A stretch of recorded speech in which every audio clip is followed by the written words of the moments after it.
নির্বাচনের দিন ঘনিয়ে আসায় ব্যস্ততা বাড়ছে এই আসনের প্রার্থীদের। আসনটিতে এখনো পর্যন্ত আনুষ্ঠানিকভাবে বাংলাদেশ জাতীয়তাবাদী দল বিএনপির কোন প্রার্থীর নাম ঘোষণা করা হয়নি। তবে বিএনপির সমমনা দল হিসেবে বাংলাদেশ জাতীয় পার্টি বিজেপি চেয়ারম্যান পার্থকে সমর্থন দিতে পারে বলে গুঞ্জন শোনা যাচ্ছে। পার্থ বেশ কিছুদিন ধরে এই আসনে নির্বাচনী মাঠ চষে বেড়াচ্ছেন।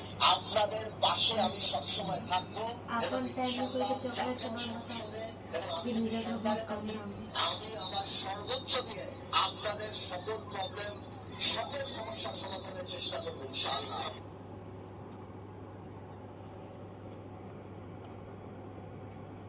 ईटीसी का मतलब है सचिन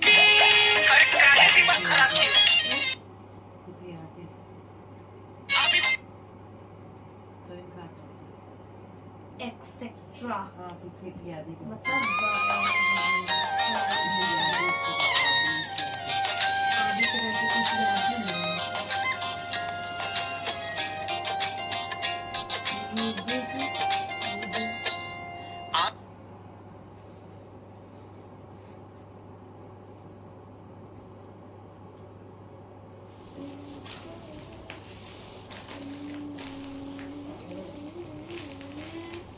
ये लोग कौन